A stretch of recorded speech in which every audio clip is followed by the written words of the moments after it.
All right, well, welcome everyone to the Colorado End of Life Collaborative Funeral Provider Roundtable, Ask a Funeral Provider.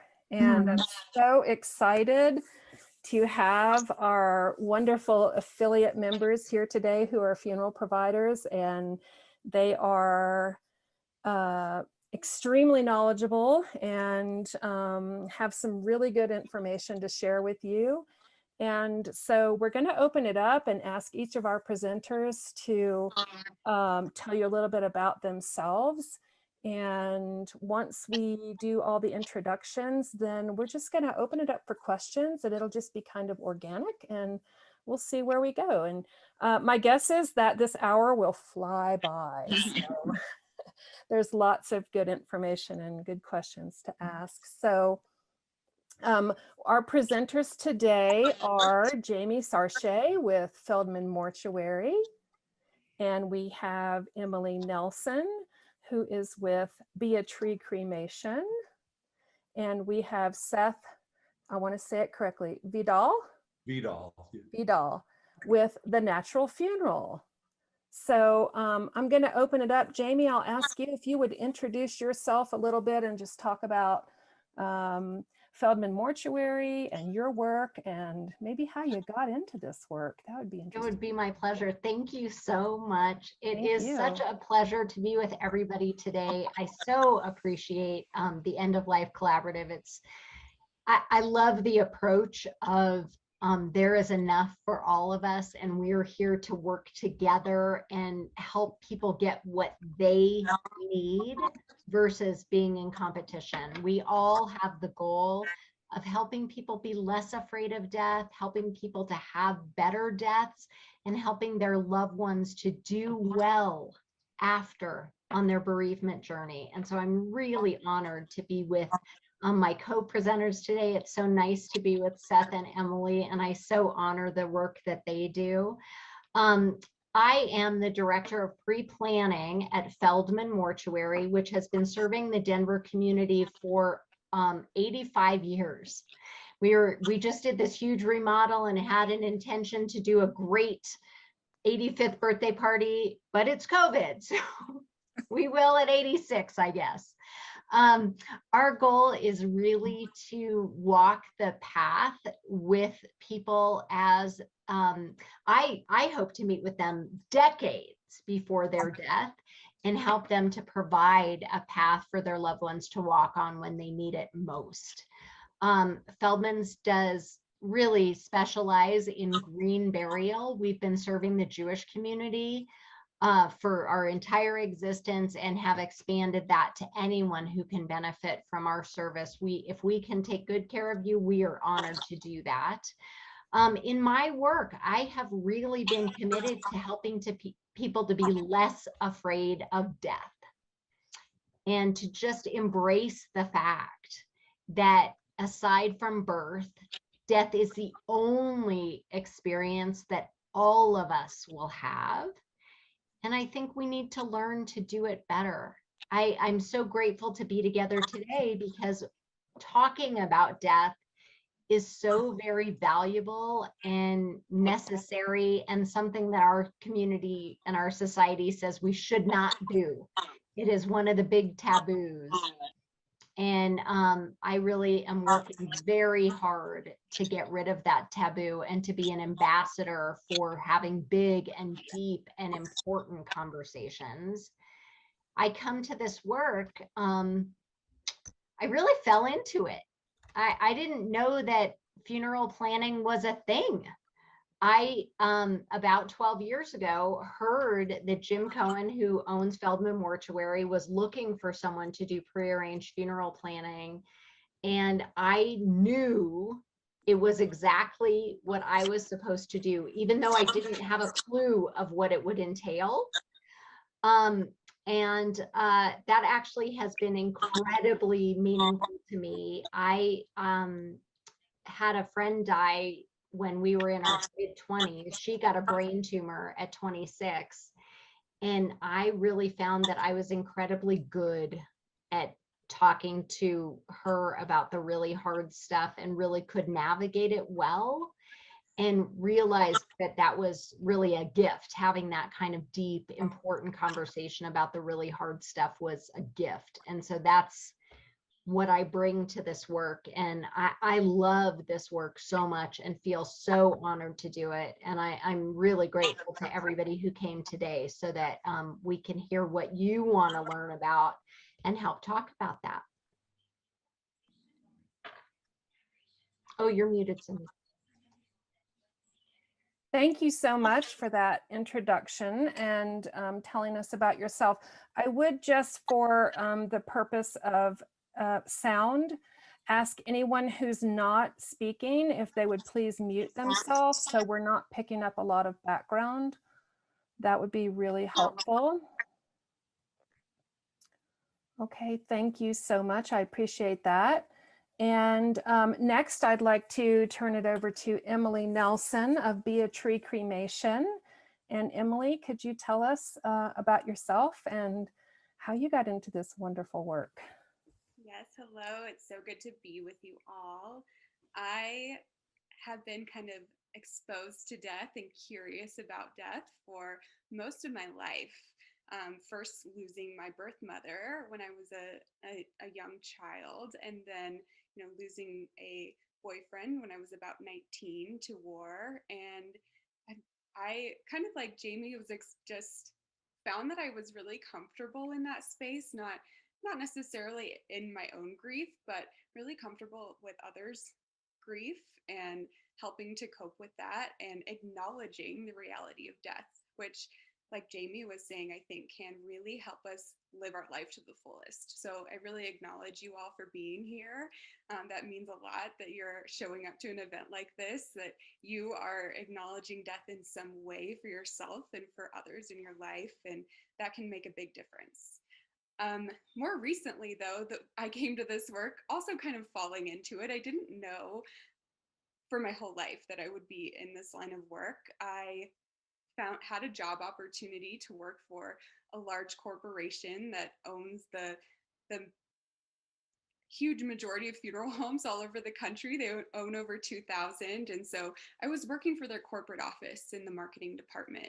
And I was just so fascinated by having the insight into what sparks conversations on death and what sparks people to even be open to it. And following that, I also got to see kind of the back end operations of all kinds of funeral operations all over the country, big and small. And something about it really didn't sit right with me. I never had really stopped to think about that when we're doing traditional burial, quote unquote, we're going into a concrete vault under the earth and we're not really touching the ground and rejoining the elements like nature intends for a long time. And we're using just a lot of land and resources in doing so. And I think there's kind of a myth that's out there that cremation is more environmentally friendly. And actually, that's just not the case. We're talking about over 500 pounds of CO2 for each cremation, which is about the equivalent of a 600-mile car trip. So for us here in Colorado, where we really value the environment, it just wasn't in alignment with our values. We're seeing 3 in 4 people choosing to be cremated here in Colorado, but we're not giving them really a lot of other alternatives. And so that's what led me to create Be a Tree Cremation. And I've really found the technology of water cremation, which is all we do at Be a Tree Cremation is water cremation or alkaline hydrolysis. And I've just been so impressed by the technology, and I think that there's so much potential for that and other green alternatives to really become the norm. So that's kind of what led me to this work, and I'm so glad to be here and kind of answer questions that come up around this really curious topic. Thank you so much, Emily. I appreciate you sharing your story with everyone. And now we'll turn it over to Seth. Seth, if you could introduce yourself, tell us how you got into this work. And yes, I'd be glad to. Thank you. Well, I guess I found where my heroes hang out, and it's in groups like this um, that are looking for ways to educate people about options, ways to advocate for people to make choices that are really meaningful to them, and amongst people who typically have an ecologically focused thought process.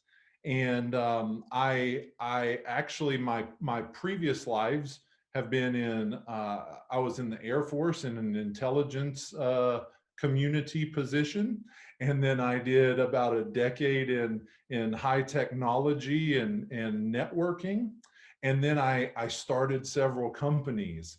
And most recently, about 5 years ago, I was working. I owned a construction company that did large commercial and industrial construction projects, and it was very environmentally focused. And I was trying to apply my heart space to that field.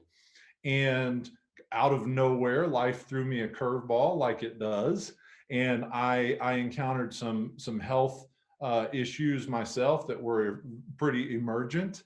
And then I also, in the same time period, in about a 9-month time period, I had a younger brother who completed suicide, and my mother died very suddenly and unexpectedly. And in that moment of my own health not being on solid footing, and mortality being exposed in sudden and beautiful ways all around me, I did that questioning that a lot of us do.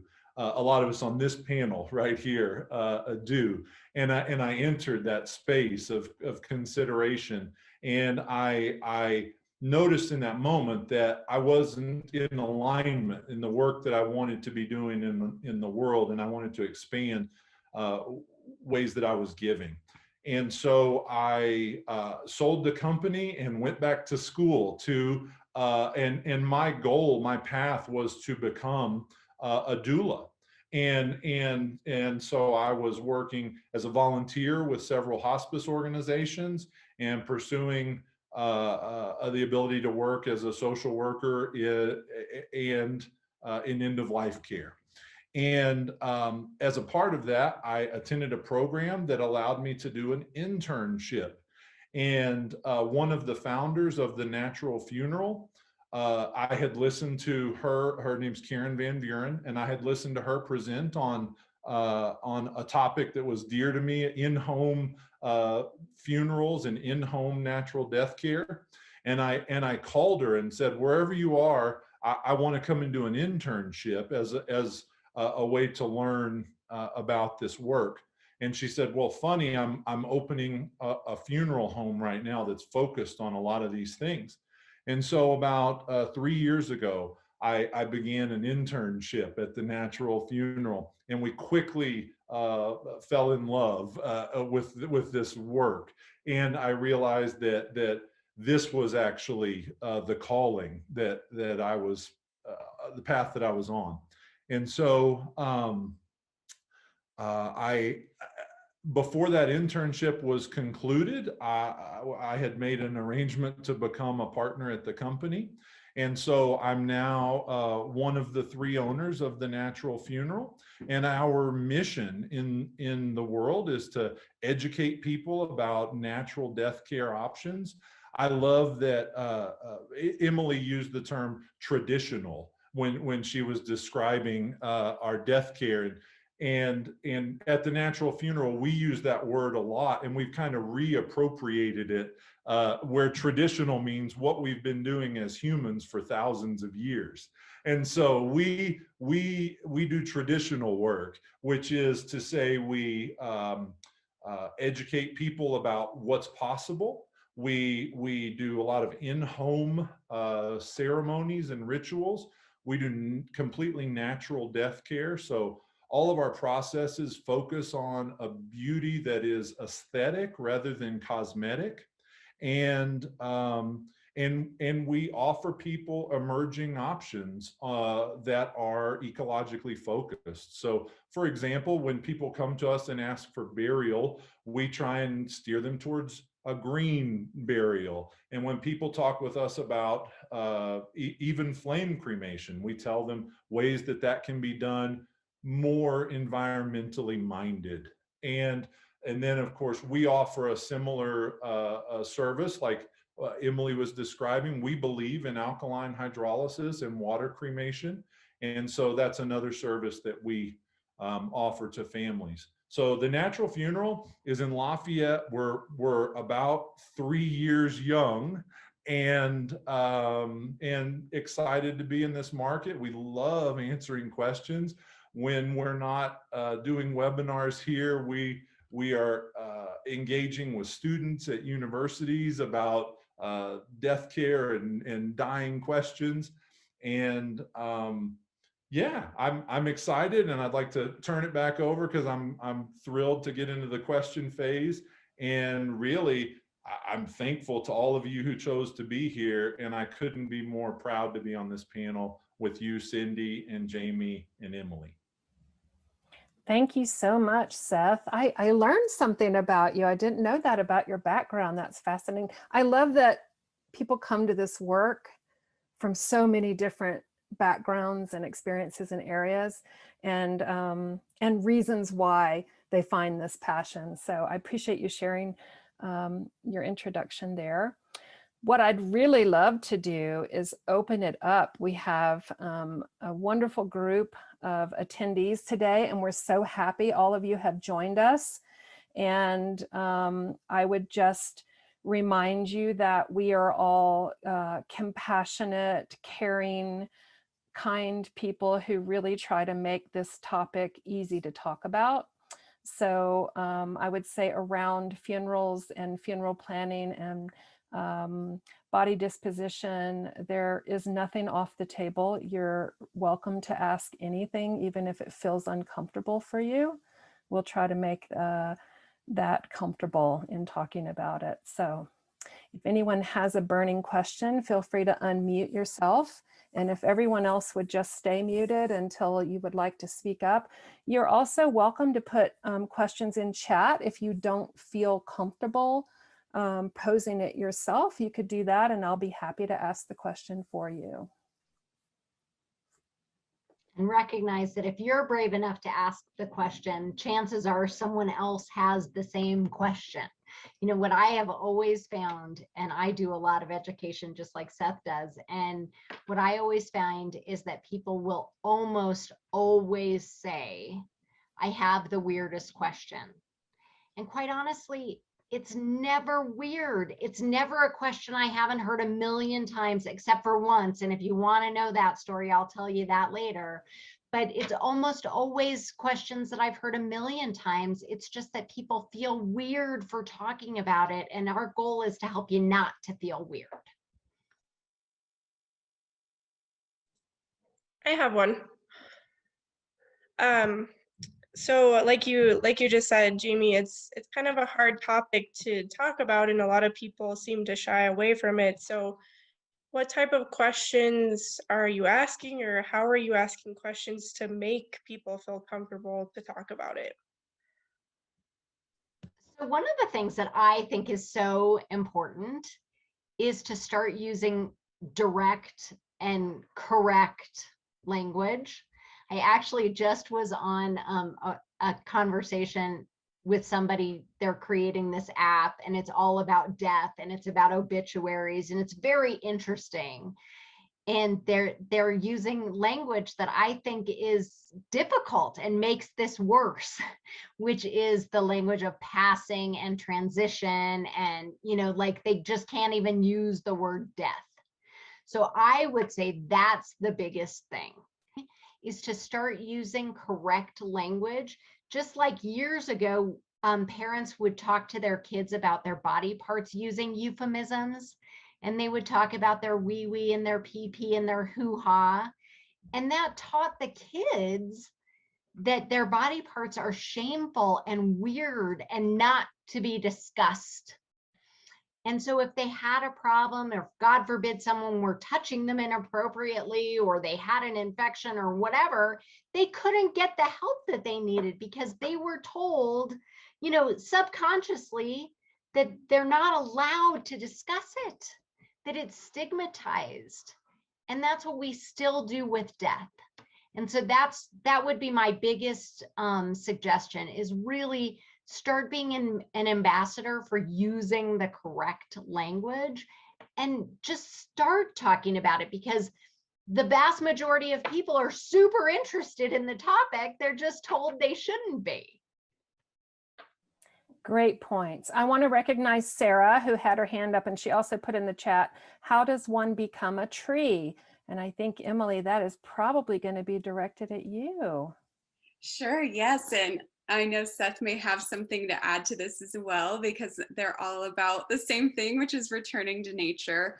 And I also had someone message just asking for an overall summary of even what water cremation is. So these are very related. So in the water cremation process, it's going to be mostly water. And in our case, we're adding about 5% alkali, which is a chemical that's often found in liquid soaps and many other household items. And it kind of looks like a flaky snow. And over the course of about 18 hours, it gets up to about 199 degrees in our system and essentially breaks down all of the soft tissue. And that takes about 18 hours in our system. And what we're left at the end with the liquid is an amazing fertilizer. So that's where the kind of be a tree part comes in. And it's not just be a tree, it's you can be a flower and be grass and be all these other things, that because we're returning it all to the earth. So the family gets a little bit of that liquid byproduct in a bottle that they can use if they were, say, planting a memorial tree, or they could use it in their garden or on their house plants. And the remaining liquid byproduct of our process goes to a local floral farm, where it's fertilizing all kinds of non-edible plants and trees, mostly fresh cut flowers. And so that's kind of where the be a tree part comes from, is that this liquid is actually something that can nourish the earth. So it's kind of a zero waste process, and it's 90% less CO2 emissions than a flame cremation would be. And you still get ashes returned as well. So there's still an urn, which is the processed bone material. Same as a flame cremation, believe it or not, it's a processed bone that gets returned to you in an urn. And that's very familiar to the families and kind of akin to flame cremation. Thank you. Seth, do you want to add anything to that response? That was a wonderful summary. And I think maybe we'll wait and see if that leads any other questions. And if anybody wants any more explanation, our process is very, very similar to Emily's. We use a little bit different machine, but the output, the result, the process is very similar. Thank you for that. I wanted to recognize Callisto, who has a hand up and also posted a couple questions in the chat. So I'll read the first one. It says, several panelists spoke to how they came to this work. When one has a seemingly endless list of skills in their curriculum vitae, but do not know anywhere that would bring them onto their team, how does one navigate this, especially for trained end-of-life doulas or environmentalists in the death care industry that may not know how to start their own startup? Does that... Cindy, I feel like that might be a really good question. I would guide someone in that. We would invite them for tea, and Callisto, you're invited here for tea to see the facility and experience the energy here. And I think that death cafes that are pretty common, we can point you towards those in different areas. Of course, they're mostly occurring all on Zoom right now, but it's groups that are similar to this, that pick a topic and chew on it and rub elbows and talk about things that have been coming up in their work or work that they want to evolve into. And then what Cindy's helped to create in the Colorado End of Life Collaborative is a larger network that's not just doulas or funeral providers. It's celebrants and it's vendors. It's really a diverse group of people who have this as their central passion. Maybe Cindy, you might have some other suggestions. I think that was well put. And I appreciate you mentioning the collaborative, because it was our goal to bring all of this together, and it encompasses this passion that we all have for making death and end of life not so scary, and just helping people to talk about it, ask the questions that they want to ask, and not, provide the opportunities for people to do that. So and then I just want to follow up with Callisto. Says, question 2, I have noticed in environmental death professional communities that the talk of making a living in death care can seem like, don't ask that question. How does one support their lifestyle when the financial supporting oneself in this work or speaking one's worth may be difficult? I would comment on that a little bit, because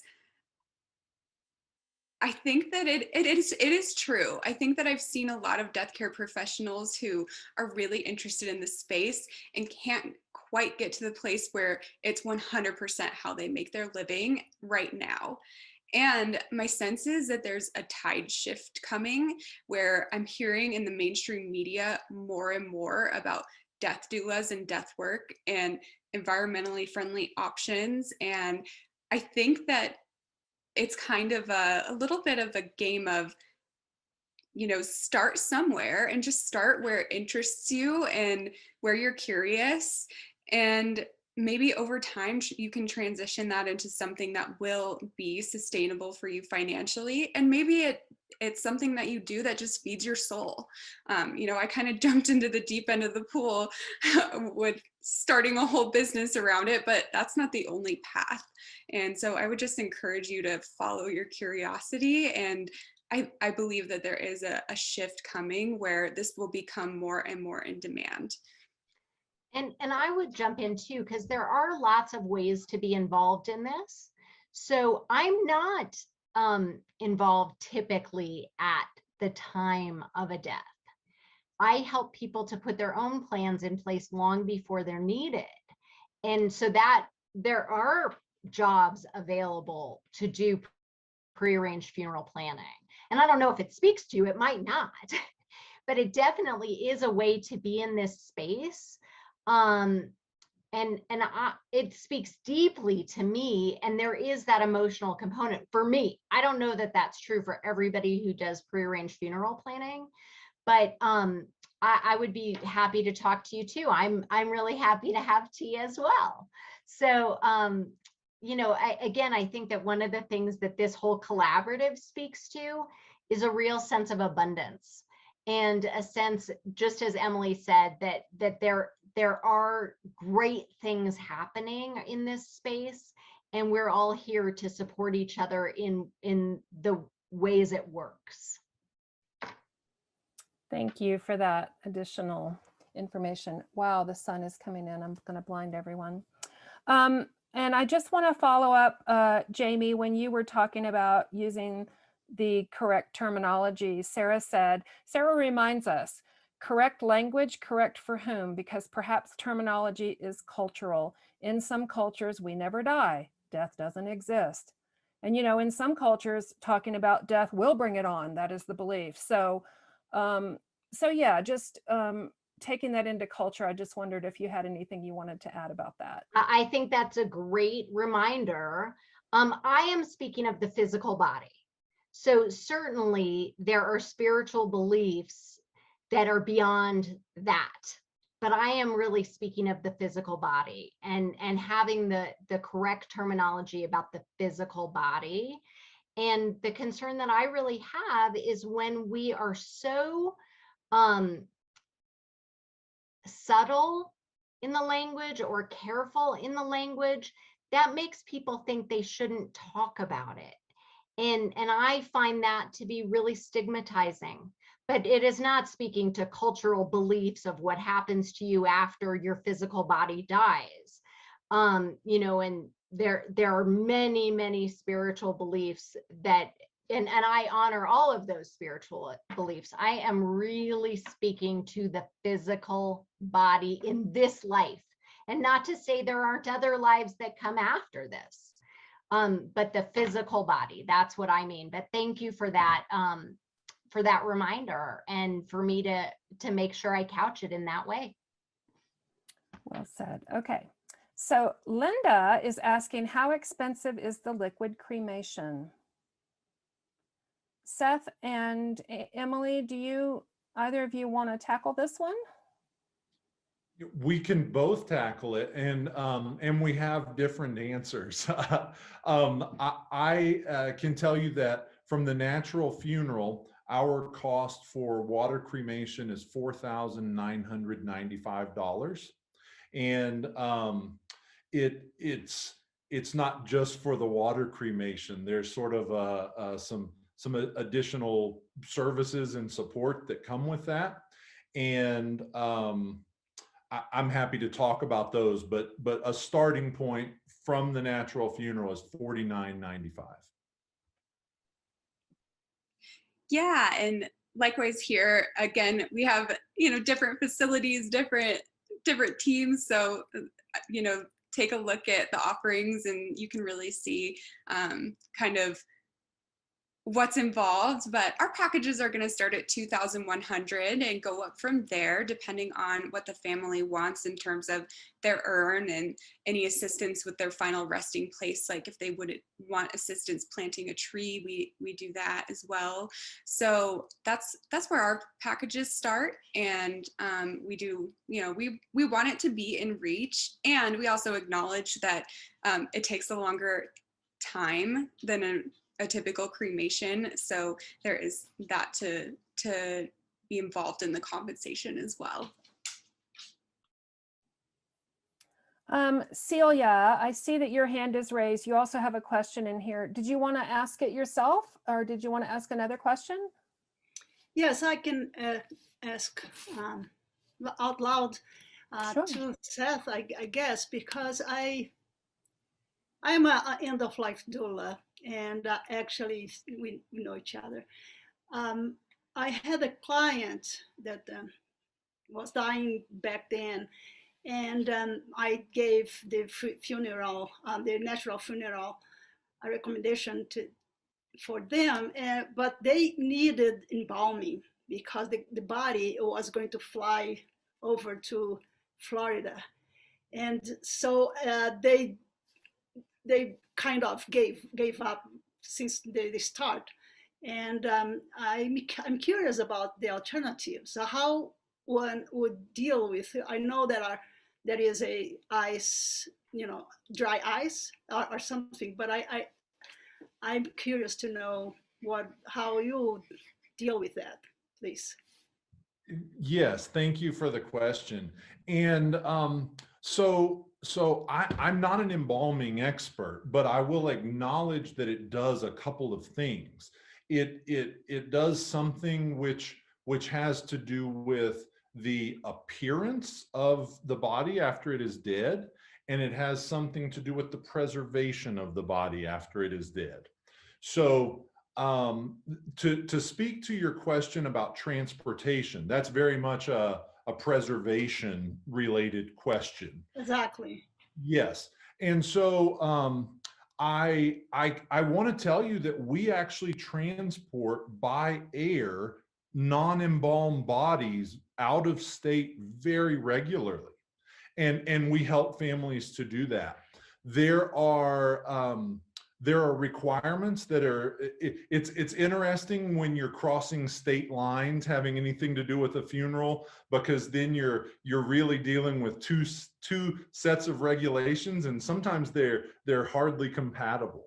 But in most states, and I'm certainly not going to speak to Florida like in your friend's example, but in most states, it's like Colorado, where the requirement is either to embalm or refrigerate within 24 hours following death. And what refrigeration is a broad term that really means to preserve the body by cooling. And so the ways that we do that are using dry ice or using Techni ice, depending on the nature of the situation. And we do that for transporting bodies. If we're going to transport a deceased body via air, we use Techni ice. And the reason for that is dry ice sublimes and releases a gas. And we don't want that gas released inside of a sealed container because it can cause problems. So we usually use dry ice to actually lower the body temperature quite a bit prior to switching to Techni ice for transportation out of state. And in order to do, I don't want to oversimplify that process. There's nothing really technically difficult about it, but there's some legwork that needs to be done on the front end. And working with a funeral home is often to your advantage. And the reason for that is that as a funeral home, we are a registered, a known agent to transport bodies. And so we've already got all the paperwork in place with multiple airlines to be able to make that happen. But embalming is typically not necessary. It could be on the receiving state end, so I don't want to speak for any other states, but in our case, it's been necessary 0% of the times. And Jamie will follow up with this in just a second. I also wanted to speak to the death care nature of embalming, or the presentation of a body. And we use very natural techniques to do what some embalming or other mechanical techniques could accomplish. Such as closing eyes, closing mouths, positioning people in certain comfortable positions. And then there are just some natural methods that we use to allow the body to stay preserved and sheltered safely. And we do this, we support in-home rituals where families keep their loved one at home for several days. We've supported up to 10 days using dry ice only, no mechanical refrigeration, no embalming, and we've done that with a great deal of success. Yeah, and I know Jamie can really add to this conversation, so I'll rest, and if I can speak up later, I will. Thank you. Seth, such great information. I will just add that we ship all over the country. We ship out of the country. There is not a reason that you need embalming to cross state lines. Many funeral homes will tell you different, and many people don't ask the question. I just was talking to a woman who works in the funeral business. She does what I do. She's having her mother be buried in Denver, but they live in Portland now, and we're doing a pre-arrangement. And she, in the funeral business, was talking to the funeral providers that she knows. And they said, oh, absolutely, this body has to be embalmed. And that's just not true. And I don't think they're lying. I think that that's what they believe to be the truth, but it is not the truth. There might be a reason that an airline would require a Ziegler case, which is a hermetically sealed case. There might be a reason for that. But at Feldman's, we ship all over the country very regularly. We regularly ship to Israel, and you don't need embalming. What we do is typically we will have a double body bag with some of the techniques that Seth mentioned, and it is really fine. And so it's, again, these are those important reasons to have these conversations, because there's so much myth around this because we don't ask. And even the people who are in the business don't really know.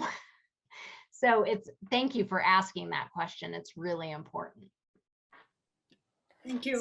This is one of my favorite questions to clarify for people too, because there is such a myth about the need to embalm, and that people are still being told that today, every day. So, all right, let's go on to another question. I'm going to back up a little bit to Kendra said, is pre-planning financially smart?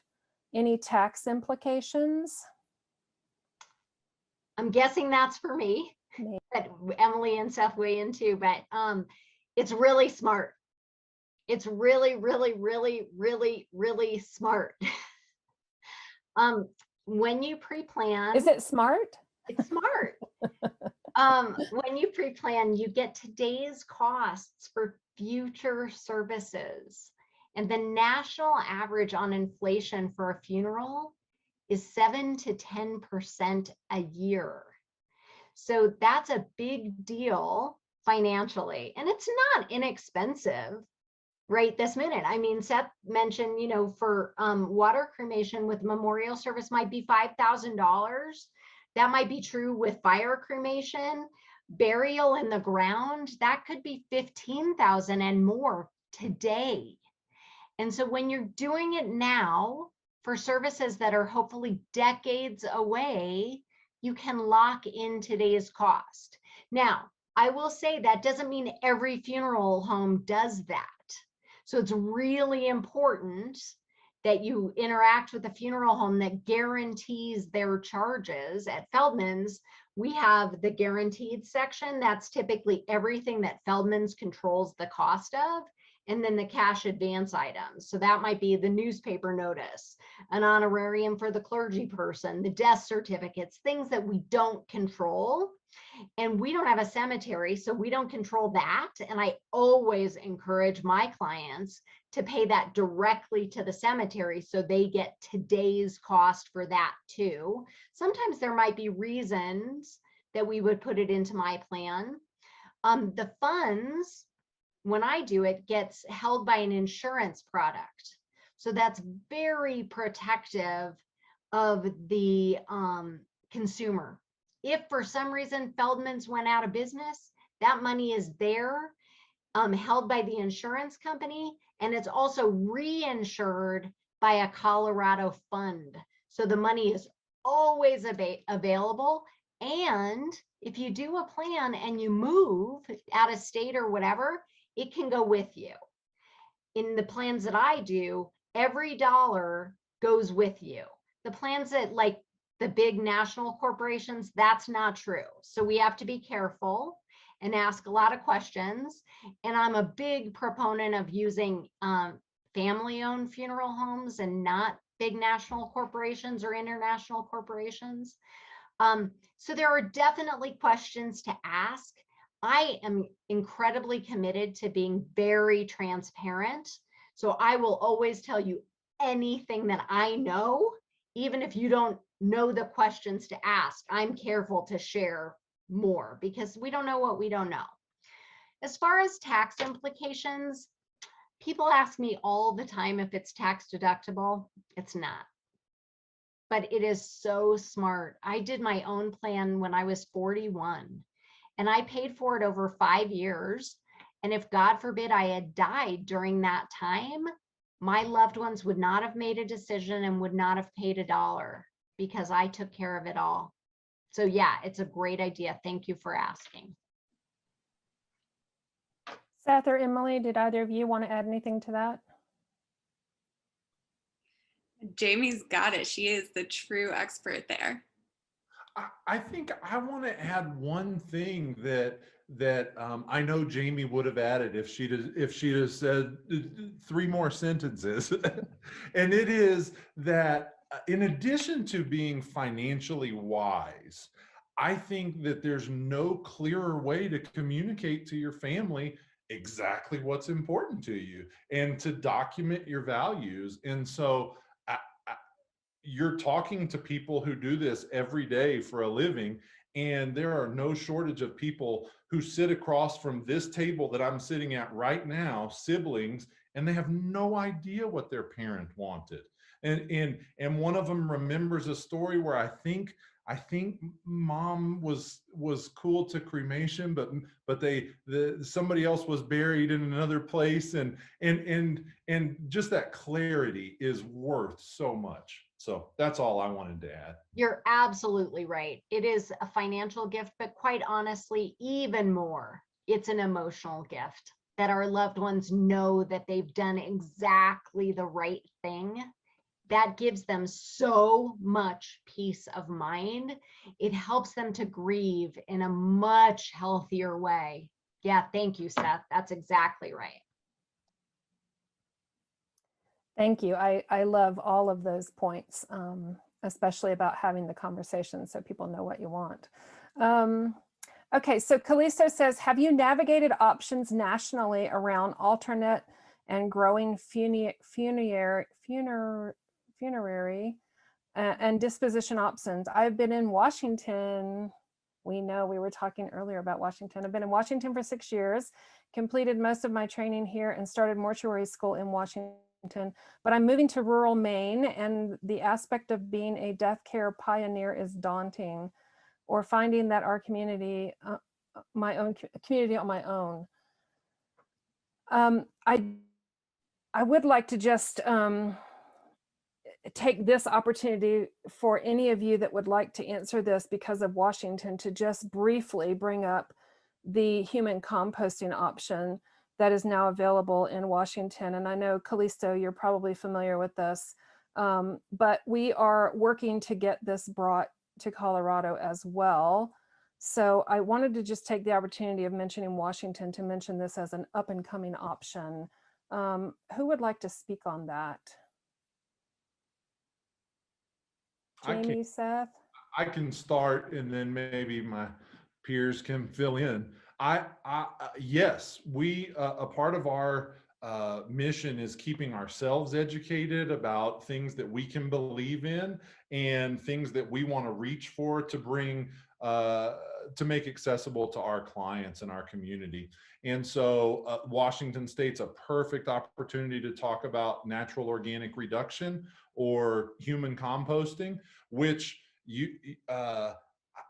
I'm realizing that the panel of the Natural Funeral and Be a Tree Cremation and Feldman's are representatives who have testified before your Colorado Congress in order to advocate for legalizing and bringing this option to Colorado. So you're actually talking to in Emily and Jamie. I've listened to their testimony advocating bring this option to us because we feel it's a good choice for the environment and for our clients. What I'll point out is, and it's kind of similar to water cremation questions, is like we're early on the bell curve in terms of adopters and even people knowing what these options are. And taking them out of a science fiction narrative and bringing them into reality, and then normalizing the conversation around it. So natural organic reduction is a great technology that it's so close in Colorado. It's coming. I think it's coming in this session of Congress. So maybe I'll let other people weigh in on composting, but that's where we. Yeah, I will bet that it will be legalized. It passed out of the Senate, I think unanimously, and it passed the House committees, or at least the first committee. I don't know where it is in the second committee. And I am pretty sure that it will be legalized. The question becomes, does someone start doing it? It's in Washington to start to get these pods, and that's what it is. They're these pods that the body gets put in along with alfalfa and wood chips, and then it gets agitated very slowly to circulate air. And in 4 or 6 or 8 weeks, I don't know exactly how long it takes, everything's gone and it becomes soil. So it's a fascinating technology. And quite honestly, I'm so thrilled that it's being talked about because it gives people opportunity to talk about all of this stuff. So while I think it will absolutely be legalized, I feel worried that it won't become readily available in Colorado because it's really just an expensive proposition to get it going. And there are some really phenomenal environmentally sound options right now. Green burial, if you're buried without embalming and in a biodegradable casket or no casket, you do become compost. So it's more expensive than Recompose is talking about because you have to have a cemetery plot. But water cremation is a readily available and really fantastic option. And it doesn't take 4 to 6 or 8 weeks. And I think from a grief perspective, that might be helpful too. The idea of waiting that long, maybe the laying in ceremony is the kind of, grieving time, that's like the funeral. And that I think is great. But having your loved one go to their final resting place, I'm a big proponent of doing that sooner rather than later, because from a grief perspective, I think that it's really helpful to have that kind of communal ceremony. And then it helps you to turn the corner to start creating your new normal too. Excellent. And Callisto, I didn't want to just completely walk away from your question there. I wanted to take the opportunity to talk about the headway that Washington has made on this, and Colorado is close behind. I do want to say, for moving to an area where you're going to feel like a pioneer, that you will find your tribe. I don't even really like using the word tribe. You'll find your people, like people here, because you really aren't the only one. You might have to start the conversations. You might have to start a death cafe and see if you can draw people to that, to get people to start talking about it. But you might have to pioneer it. You might have to pioneer it, but everyone started somewhere. So I would just encourage you to look for that community and build it, because I think people will come for you. Okay, let's see. So I know Celia has, I'm sorry, I don't know how to pronounce your name, but she has a question for Jamie. So I'm going to let you come in there. Okay. Could you pronounce your name, please? Yes, hi, it's Anira. Anira, hi. Yes, and I'm also a passionate doula, and I want tea with all three of you. Well, all of you, actually. I am so excited to know that you cater and focus on the Jewish community. And I participate in the Boulder Shevra Kadisha, and I just have some questions about these times during COVID, and how do you manage that type of supportive prayer for people who are sadly caught in a COVID, suspended in a way, that really breaks my heart. And I'm wondering if you could speak to that. I'm also curious if you are performing the mikvahs for women and men. And there's something about the Shevra Kadisha that is just so beautiful. I wish that there was more of a universal component to that can be I guess shared. I mean, that's a sensitive idea, perhaps, but it's something that I've been longing for. If there was a way to present it that could be more ecumenical. I so appreciate that question. Let me share really fast what is done. So Jewish funeral tradition has a washing, a purification process done by a group, the Heifer Kadisha, the Holy Society. That's what it means. It's 3 women take care of women, or at least in Denver, 3 women do it for women, 3 men do it for men. It's really about modesty and dignity and really preparing the body to go back to God. And there are prayers that are said over the body, and it really is, it's a beautiful ceremony. And the people who do it, I don't know if this is true for you, but the people who do it really kind of feel so close to that person often, and they really feel their soul and know what kind of person they are. And it really is, it's beautiful. And I really have to say, I believe like the Jewish funeral tradition is so healing on many levels, like just being laid into the ground, going back to the earth, shoveling dirt into the grave can be very powerful from a grief perspective, just that tactile thing. And it really can be shared in an ecumenical way. You know, one does not have to be Jewish to get the benefit of these kinds of rituals. Certainly Feldman's is honored to take care of anyone who would like the benefit of our service. Our Heifer Kadisha would not do the kind of the Jewish prayers over a non-Jewish person, but certainly other people could come in and do that. Like we've had other families who have wanted to kind of take care of their loved one in that way, and we've made that happen for them. So it is available. And I'll say, you know, we've been doing the Tahara, that's what it's called in Hebrew, for the whole time. At the very beginning of COVID, we were not really doing it, but really only for a few weeks. And I was terrified, quite honestly. I didn't want extra people in the funeral home, and I was scared for people. And we had a lot of COVID deaths. And at the very beginning, we really didn't know, you know, how are people going to get it?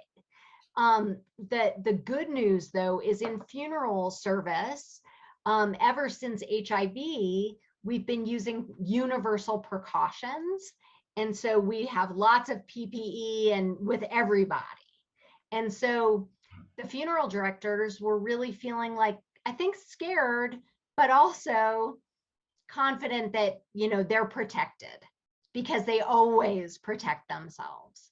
And it really has been incredibly challenging to figure out how to have funeral ritual that people can be part of, and the Shiva tradition of being able to visit with the bereaved after. I'll just tell you, thank God for Zoom. Thank God for Zoom. But it's not a replacement. I mean, really the antidote for grieving is connection. And COVID has been so challenging for that. And I do think that COVID has taught people that funeral ritual is so important. You know, so many people say, I don't care what happens to me. When you're dead, you're dead. It doesn't matter. And I think COVID maybe has taught people it does matter. And so thank you for that question.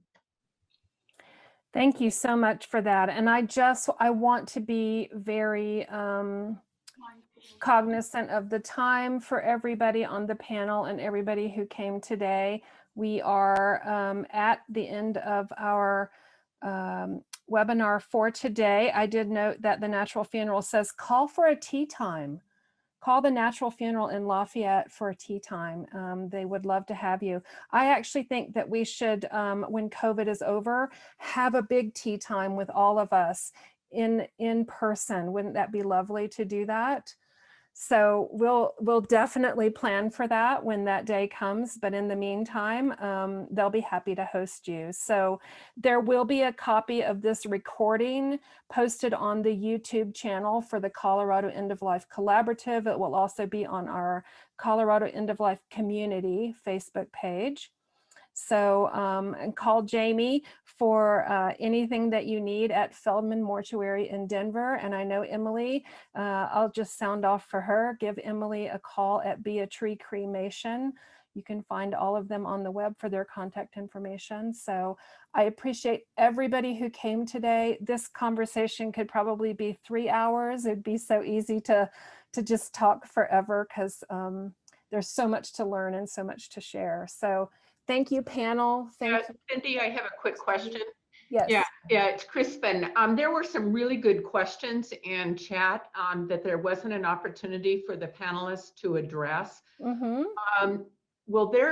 Will anybody look at some of those questions, realize what there wasn't time to address, and maybe in, I don't know, something on the website, something someplace? Because as I said, there were some wonderful questions. The panel did such a great job, and everybody had really good follow-up questions that I'd like some answers. I don't think there were a significant number of questions, No, but there were a few. So the recording also comes with a recording of the chat. So I will distribute those questions out, and we can have some answers placed in our Facebook page. That's probably the only way I know how to do that. Is that okay? That's a great idea. Okay, I will do that. So thank you, everyone. And we'll have to do this again because I think this is a great conversation and so much more could be said. So appreciate you all. So great to see you all. Take care.